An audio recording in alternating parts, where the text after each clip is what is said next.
Ladies and gentlemen, welcome to the next edition of AmiSights. I'm Ami Kisar, your host, and super excited to have my friend here, Adam Silberstein. Adam is one of the most amazing YPO or EO retreat facilitators I know.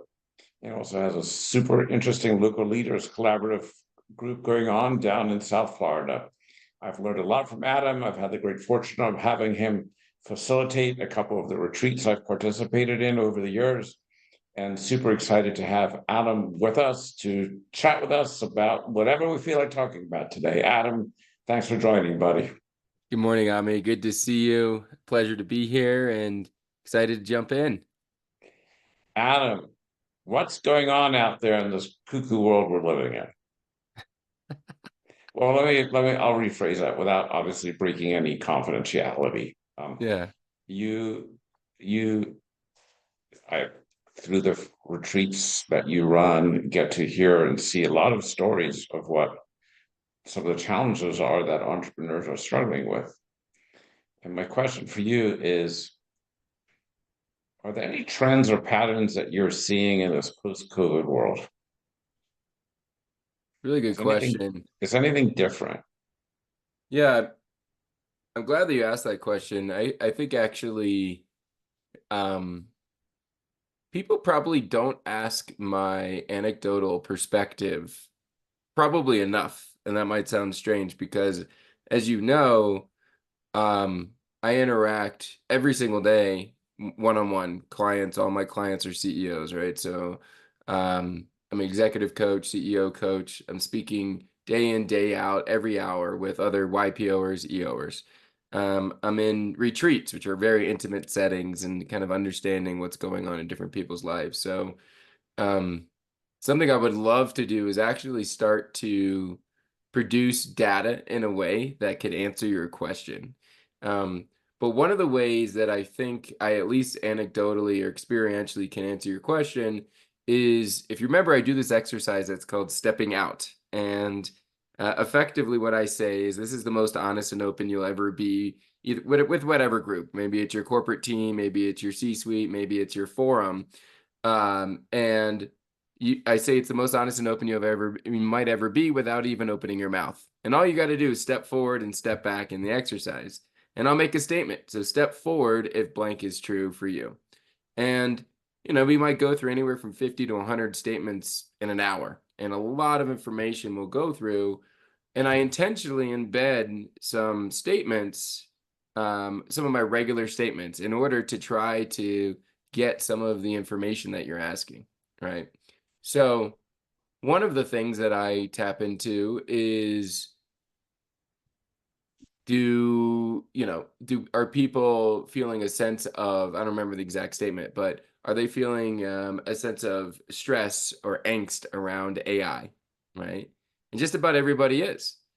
I ask again, take another step forward if you feel like you're behind the ball on AI. Just about everybody in YPO and EO has not stepped forward on that, meaning that they feel like they're behind the ball. And then take a step forward if you've invested significant amount of money into technical innovation around machine learning and AI. And what's interesting about it is maybe 2 out of 10 people have been stepping forward. So one of the deductions I have recently, and I've been to a lot of just conferences and educational events, realizing that the like $20 million to $200 million company seems to be pretty flat-footed with what's going on right now. And they're all hoping and assuming that their vendors, their software relationships are just going to upgrade the way that they need to, and they're going to get into the cycle that way. So that's one deduction that I think is very interesting. There's a lot of other holistic things, like, for instance, strategic execution systems like EOS, or I don't know if you use something like that, but I'm assuming that you're in that space. And from scaling up to EOS to all these strategic execution systems, what I find is that 2 or 3 out of 7 or 8, typically, when I ask the statement, step forward if you've implemented a system like this in your company. And I would say 2 to 3 out of 7 or 8 typically step forward in EO or YPO. And then I ask a follow-up statement is, take a step forward if you would recommend that one of your forum mates should use or all of your foreign mates should use a strategic execution system like this. And 100% of people have stepped forward on that, which is interesting, basically saying that there's a lot of opportunity and room for more strategic execution systems to be implemented into YPO and EO companies. So I can go the holistic route too, but those are just two that pop off of, come up for me based on that question. What's your sense of how leaders are doing emotionally? Emotionally, Stress levels. you know, look, compared to I think a couple years ago, I think people are in a much, much better spot. I'm right now out in Colorado for the summer, and it's unbelievable the amount of people that I meet out here, especially from Florida or from the coast, that are out here enjoying themselves and running companies remotely, right? So I'm probably in a different in a more relaxed setting than normal, and the people I'm interacting with are more relaxed than normal. But it's tough for me to really say there's some trend that I see, because I see a lot of clients in really great positions that are really excited about what they're doing with new businesses, or maybe have just exited, or really glad that they exited at a certain time at like 21, 22, and now they're working on what does next chapter look like. So for me to deduce that people are under more mental or emotional strain than normal, I don't think that it'd be easy for me to deduce that. If Well, anything, I think the people, I'll say real quick, if anything, the people around me, I see even stronger and stronger mental health, people working on holistic practices, people taking care of themselves, people meditating, doing breath work, ice baths. Like, so I'm seeing around, and that just might be because of who I surround myself with and my clients, is that I actually see a significant amount of investment in, let's call it holistic well care. but it's a super interesting. I still think we are, and we will be for some time now. We see the world a little differently here, right? So, but we are living through, I think, still ongoing COVID dominoes. And what we are starting to see more and more of is companies' COVID cash are starting to finally run dry. Mm, And they got a lot of cash during COVID, and sometimes companies got money in COVID that they really would never have gotten if it wasn't for COVID. sure. Right now, some of those companies really needed it to survive COVID, and some of those companies did fine in COVID, and some of those companies were in trouble before COVID. And so we started to see all this stuff out of, so again, everyone's perspective is a little bit different. So it's just interesting to hear how you're thinking about it. Like in our world, I don't think we've talked about AI without clients in a year. Like, it's more like kind of obtruse in the world of people like grinding through getting financing and building and growing their businesses and stuff like that. So. Yeah. Yeah. Well, I definitely have a few clients that are developers and are in the real estate space, right? And I was a real estate investor in myself earlier in my career, and I'm more of a passive investor now. And clearly, people in that industry um, are going through their fair deal of stress right now. Clearly, liquidity is a concern, which is very intentional, right, by the Fed.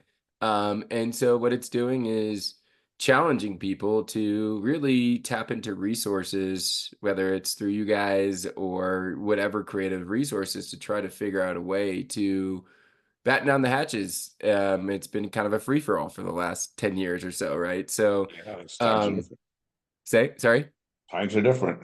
times are different. And so, but a lot of the work that I do with my clients is, this might be at least the second or third cycle for a lot of my clients. And yes, there's a lot of stress, and each day they're waking up. I mean, I have a couple of clients that are tapping in their own piggy bank for, trying to meet payroll. That's never a good feeling, but I also work with a lot of startup founders and they're almost used to that, right? So Yeah. figuring out, that being nervous about where payroll is going to come from. So even though I don't want to diminish that but I don't want to call it bad, right? I just want to call it, this is part of the entrepreneurial spirit. People going through that level of stress, from that level of friction or stress typically comes creativity, right? So they call you because you're extraordinarily creative, not only from a business strategic standpoint, but also from financing. And so what I see right now is a lot of resilience and a lot of creativity.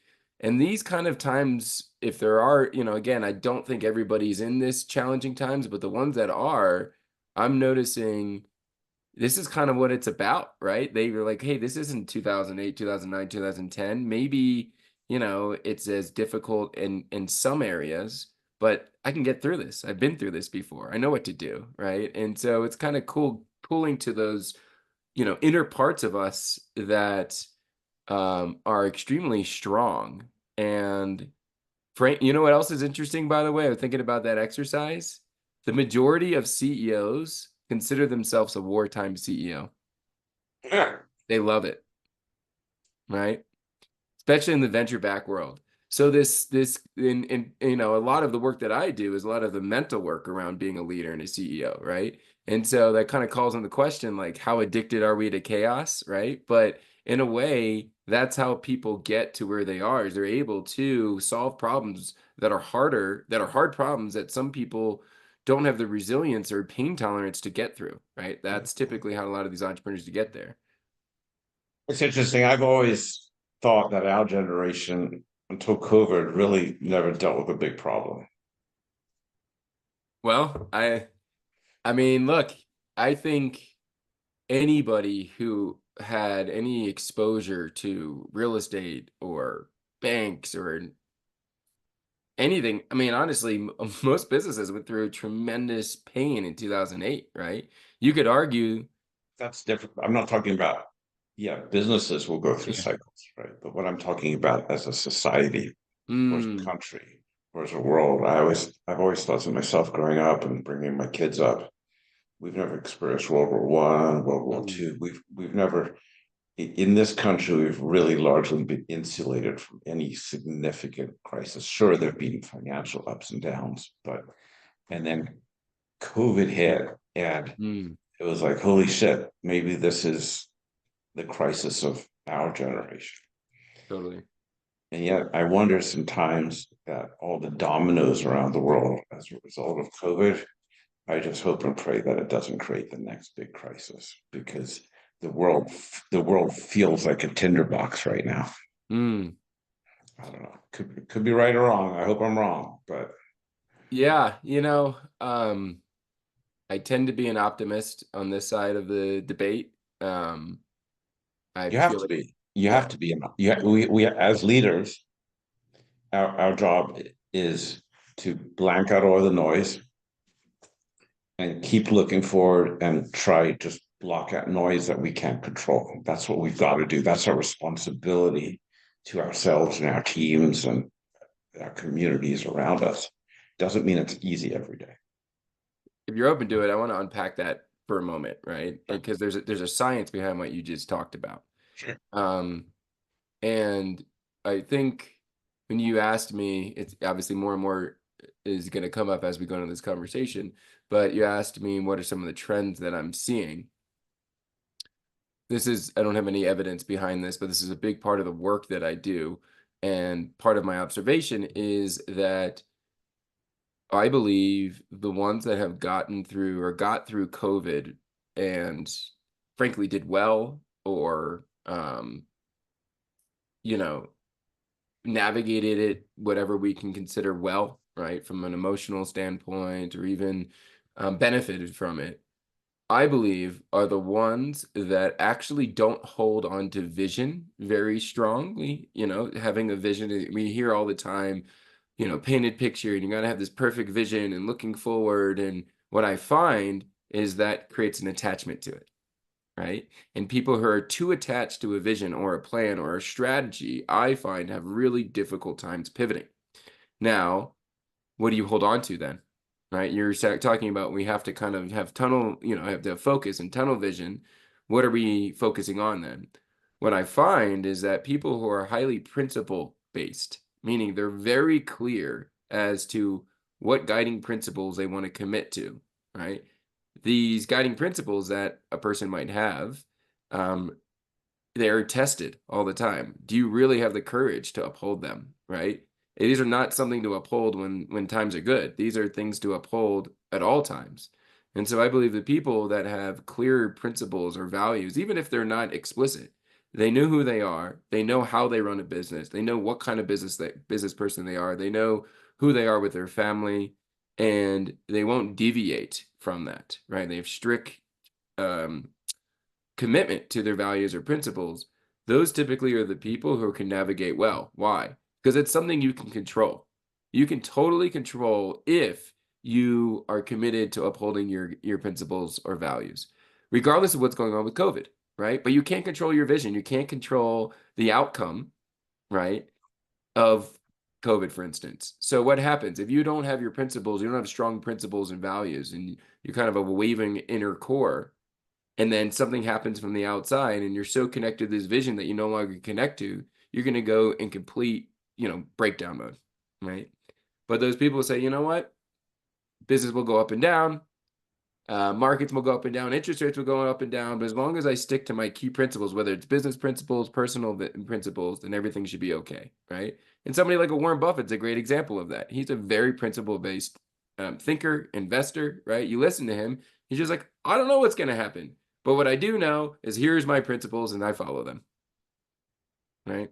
So it's just a really good example of the mindset of saying, and I think what it allows us to do is it allows us space to be optimistic, because then we can let go. We can let go of the outcome. We can let go of the external factors because we know we're committed to these kind of inner core principles that we can fully control. Make sense?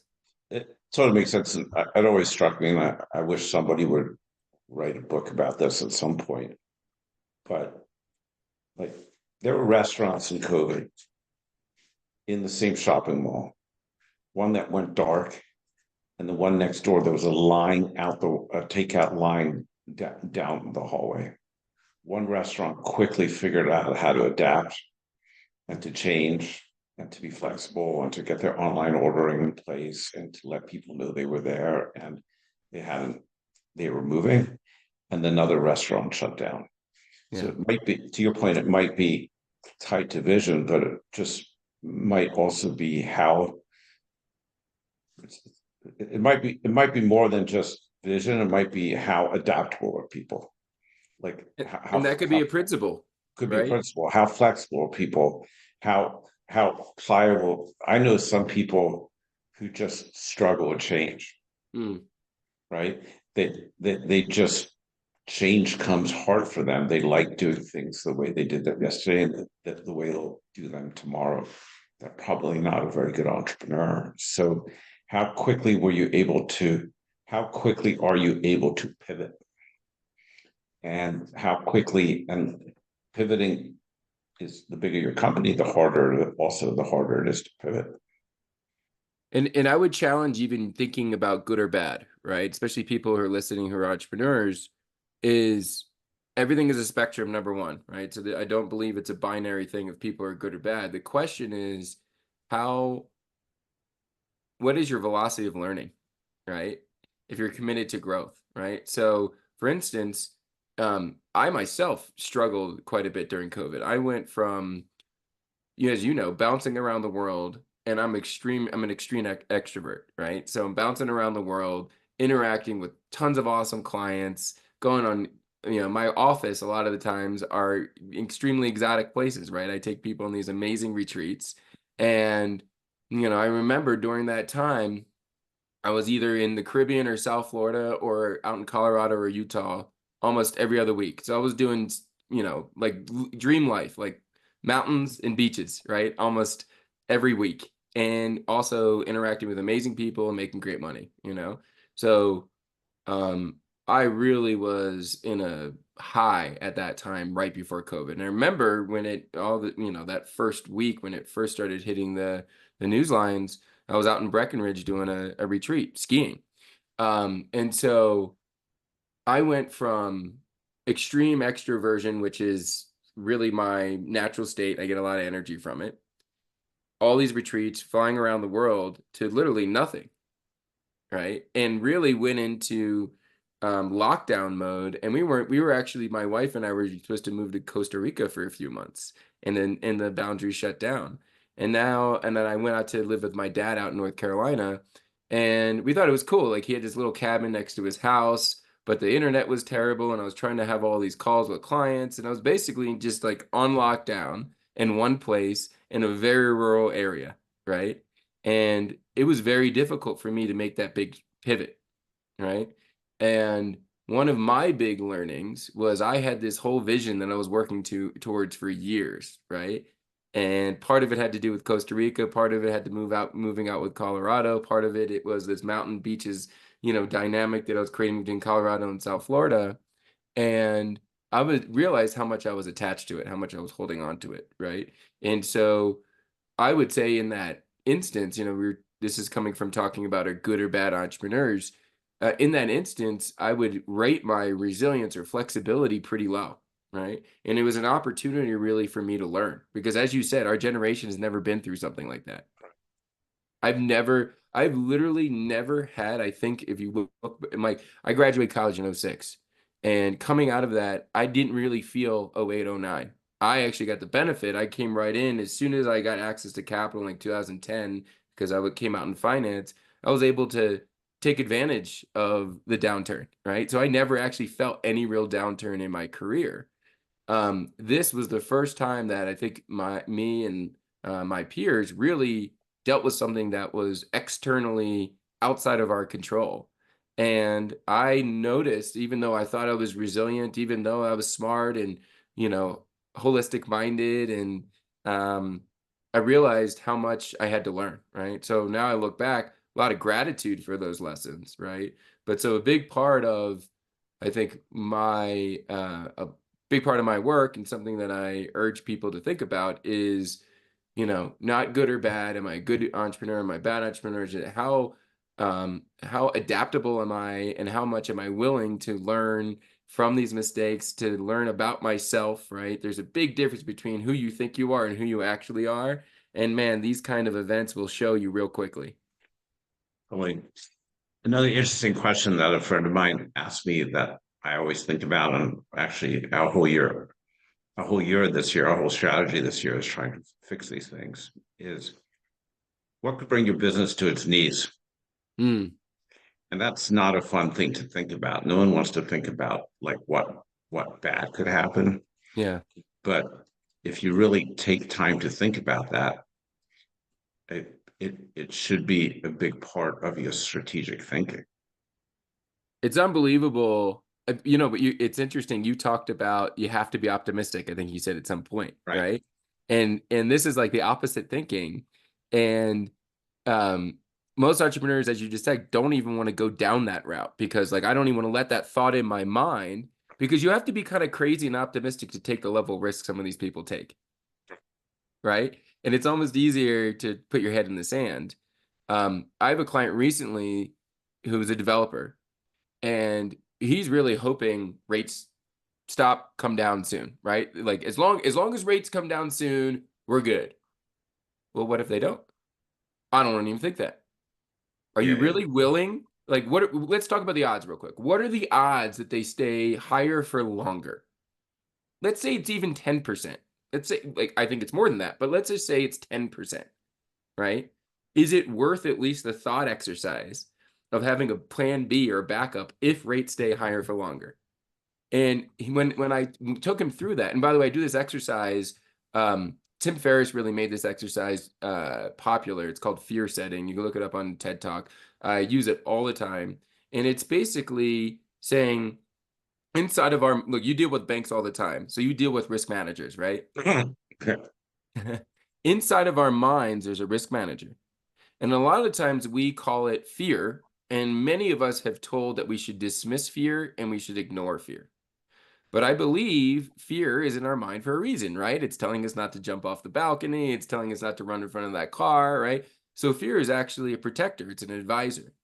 So if we choose to treat fear as a protector or advisor and actually treat it as our CFO or risk manager, right? If you're running a hedge fund, you're not paying your risk manager for nothing. You want to hear what he or she has to say, but that doesn't mean that they're the ones that's making the decision. So how do we consult that part of us? And fear setting is a great exercise. Again, easy to look it up on TED Talk. And basically what it does is say, okay, let's assume we're going to go down that route. What are all the fears that come up for you as you go down that route? Okay, great. List them all out. So now it's out of our mind. It's not consuming as much energy. We're listening to the risk manager. We put them down. Imagine for each one that the worst case does come true, right? What do you do then? Well, first of all, you realize there's something to do. I don't know, like we go bankrupt and we pull our pants up and we figure out, like, even if the worst case scenario, you're not dead, right? Okay, now that you know you're not dead, that you still have a fighting chance, what are ways that you can mitigate now, given going through this, so you don't have to go through that? And typically, all the mitigating ideas that you have need to be added to your strategy. A strategy without going through the fear setting, to me, feels like an incomplete strategy. 100%. And right, so as you're going through all of that, people are like, "Whoa!" Now it feels like I have a sense of confidence, because what you're doing is taking that fear, converting it to confidence. It's also another interesting part of that is a big risk that everyone has in their business is a diversification risk. Mm. Right? So let's say, like, take us. 97% of our revenue comes from through the SBA program. Okay, that's amazing. We've taken years at it. We're probably the best of the country at being really exceptional at SBA loans. Amazing. You don't want to give that up, right? But one day, I mean, we've had that a little bit. The last few months with some changes they made has messed up our cash flow a little bit. But it's not healthy to have a program all reliant on a company all reliant on one government program. It's not. Mm. Or if you take the people who were all in the hotel industry when COVID hit, Mm-hmm. right? They got smacked, Yeah. right? And so there's part of it is I call it the diversification paradox. Mm. Like, and there's no clean answer to that. There's no, like, what are you trying to accomplish? You want to buy a new business? You want to buy a new business to make your current business stronger? Mm. Or are you trying to do an acquisition to diversify your current business? Those are hard questions to answer. And that's part of fear and risk. At some point, is diversification. Well, for you, I think it'd be important to honor that voice that's coming in, right? We are on it. We're working on it. Like, Awesome. and it's hard, right? That's our big strategy this year. It's hard, but it's really hard. It's because what you do is you almost start another startup within your company, trying to figure out something new and different to diversify. And then when you're innovating, you have to be willing to accept that what you're trying is not nearly as stable as what you've got. Mm. And you have to be willing on all kind of metrics, but you have to be willing to invest in trying new things and willing to go out on the limb and explore new things. And if you don't, you risk your tree. You need to build more branches to your tree. Yeah. It sounds so healthy, though, right? It really sounds like you're saying, okay, there's a part of me that's coming up and saying way too diversified. Yes, it's hard, right? But we have to honor this voice. And even though it might not solve it in one fell swoop, we have to pursue that to at least mitigate some of the risk here. And I'm sure at some point that's really going, even though it's hard now, right? It's hardest when you're probably the fear is the highest and the solve of the fear mitigation is at the lowest. That's probably the hardest time, right? But you know you're going down the right path, it sounds like. But when we started our companies, that's what it was like. Right. When we all started our companies, we didn't know what the hell we were doing, for the most part. Do you have more fear now or then?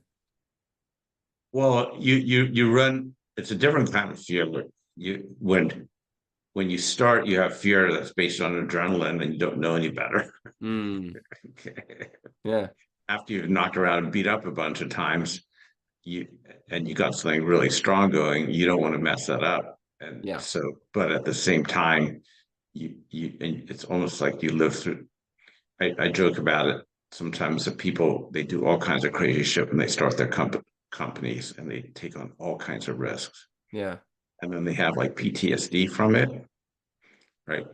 And then when you finally solve it and things are stable, that's really the time to put the fuel in the fire and try to blow up your model and make it bigger. But you have PTSD from it. Like you don't want Totally. you don't want to take the risk. That's super interesting.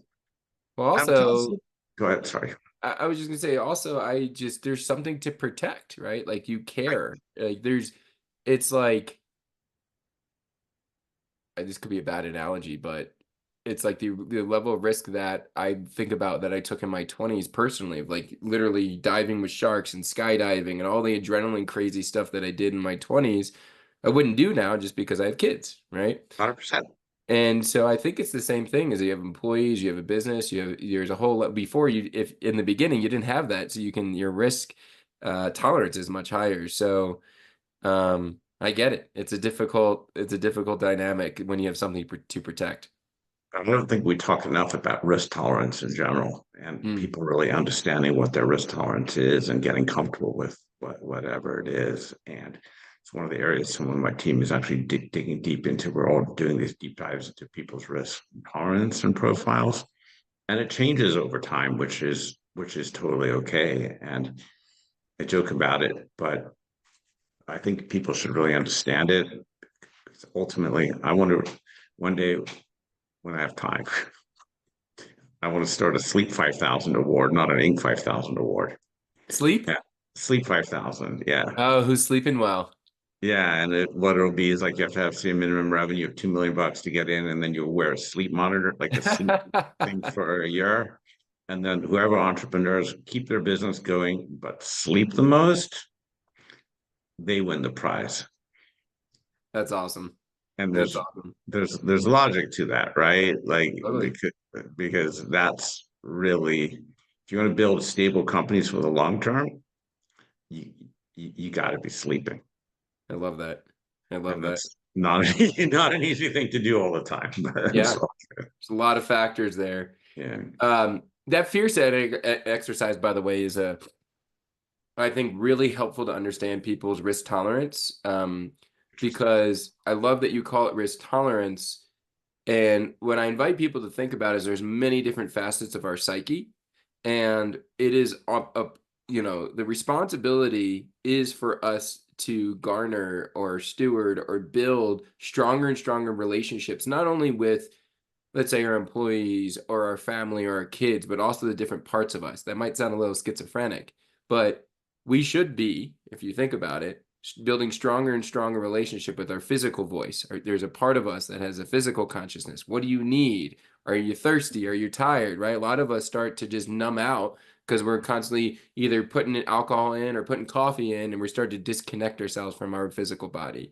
Our mental, our emotional, our spiritual bodies, our risk advisors, right? All of this, we have different parts of our mind. And the more that we bring them out, consult them, see them as advisors, protectors, or part of our team, right?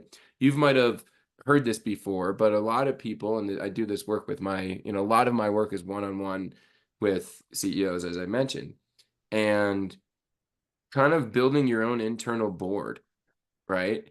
Where yes, might have your own board, you might have your own C-suite, but you also have one inside of your own mind.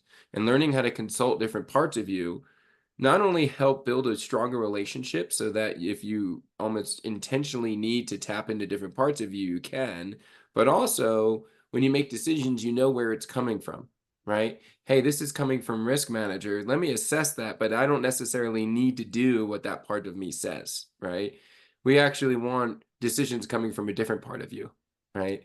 And so part of risk assessment or risk tolerance is actually getting to know that part of you, getting to know the fearful part of you, and which parts of it to trust, right? So there has to be some sort of psychological or mental way to process someone's risk, right? And it's also the only way to kind of grow into your risk tolerance. So that's something just like compassion or gratitude or vulnerability. These are actually tools and skills that we can hone and get better at. So that risk tolerance thing, like for instance, when I do it with advisors, I think it's like terrible. Whenever I go through a process of hiring an advisor or something, they're like, okay, so what's your risk tolerance? And I'm like, I don't know, moderate, like how am I going to answer this question? And when do you want to retire? I don't know, never, right? Like these questions are so difficult to answer, right? But there are ways to develop a better and better relationship with that part of you. And it's not like you're just in this one personality profile and it's static the rest of your life. It can be dynamic and it is something that you can grow. The risk, it's interesting though that, well, first of all, there's no right or wrong answer about what your risk tolerance is. Right. Risk tolerance will change over time, but I do recommend that if you're going into business with a partner, you talk about risk tolerance or you talk about risk tolerance with your spouse too. We've been dealing with one case where two partners, they really needed to get out of their co-packing facility and move up, and they needed a big loan to do it. One was willing to personally guarantee, the other one wasn't. Right? This creates tension and problems in the other one. So you have to really think all this stuff through pretty carefully. Mm-hmm. So, Adam, where do people find out more about you, and tell us a little bit about this group you're running in South Florida as a side project? Yeah. So the group you're referring to is called the Local Leaders Collective. As you know, so you and I know each other through what I call it forum communities, right? So which is really peer-based communities. For those of you that don't know, YPO, Young Presidents Organization, Entrepreneurs Organization, EO, two largest executive organizations in the world, right? There's probably 60,000, 70,000 members across two of them. By the way, aggregate revenue apparently between the two of them amongst those members is like $11 trillion, which would be like the third largest GDP in the world. So what's cool about that fact, and the reason where I'm going down is that I think most people don't know that level of business ownership is actually investing a considerable amount of their time and energy into holistic growth, I call it. And part of that is in forum, right? And these are basically AA groups for CEOs, right? So they're peer groups for their group therapy groups, if you will, or AA groups, right? And they don't like to call them that, but it's peer-based groups, forums. And I believe this is a key competitive advantage. Anybody who is an entrepreneur, anybody who owns a business and is not in a peer group, I think you're at a severe disadvantage of not accessing not only support, but also learning how other people run their businesses. And I mean, you've been in these circuits for a long time. Every time I'm with an YPO or EO member, I'm always thinking about like, wow, I didn't even know that business existed, number one. Number two, how fascinating is it that everybody lives life in such a different way, right? Lifestyle design is so different for each member. So anyway, I see it as such a massive competitive advantage. The challenge is, even though that sounds like big numbers, 60, 70,000 members, there's a tremendous amount of executives and change makers and entrepreneurs out there that don't have access to these peer groups for one reason or the other. Maybe they've aged out. Maybe their revenue is not high enough. Maybe they've exited and aren't tenured correctly to be in the organization. So anyway, I found two founders and myself who also are familiar with the forum communities. Both are EO, YPO members. We got access to some grants of a foundation down in Miami and said, you know what, let's figure out a way to, I wouldn't say necessarily democratize, but bring those concepts of forum to other populations within Miami. So that's kind of like a more of a community support organization that we've created that is really fun. We have 80 CEOs now in that community. So it's like an EO or YPO chapter, like a smaller EO YPO chapter in Miami. So I'm not really operating that day to day, but have a lot of excitement around that and feels like it's creating tremendous impact. you know, in my other day-to-day stuff, my business, the way that it's split up is primarily I do one-on-one coaching with executives. I would say all of my clients, most of my clients are YPOers. If they're not a YPO, they could be an EO or a C-level executive on one of my clients' teams. So, you know, easiest way to reach out to me if anybody is interested in This coaching is what I wanted is, to ask. yeah, is LinkedIn. That's really the easiest. Adam Silberstein. You look me up. That's the easiest way to get access to me. Um, and you know, the other parts of my business, I do you know, retreat work for form work, annual retreats. Um, you know, that's a big part of what I do. I'm considered a certified forum facilitator for YPO, so that kind of gives me the stamp of approval to work with YPO forums, and I work with a lot of EO forums as well. And then, you know, kind of the third part of my business is taking C-suites, executive teams out of the office and doing similar type retreats, but more corporate focused offsites for leadership teams. I love it. Do you have a website? I do. I'm actually in the midst of a rebrand and So we'll rebuild just have right people now. we'll have people go to LinkedIn Yeah, then. yeah. I'm actually I really want to change my entire. I've been rather analog and I really don't put a lot of content out there. Just I've been blessed to have some you know, find myself in a phenomenal network. As you know, like these networks, honestly, when I think about them, I think of so much gratitude, not only to experience how much people are there to support one another, but how much they've supported me. And so I've really put zero effort into any marketing or external outbound content. But that's going to change, and I'm doing a little bit of an upgrade right now. Love it. Can't wait to see Actually, it. you've motivated me really to reinvest in my business. That comes from the Ami motivation. All right, Adam, it's been a great treat to speak with you, my friend. Thank you for giving me your time. Enjoy that Colorado fresh air this summer, Do my best. and we hope to see you real soon, my friend.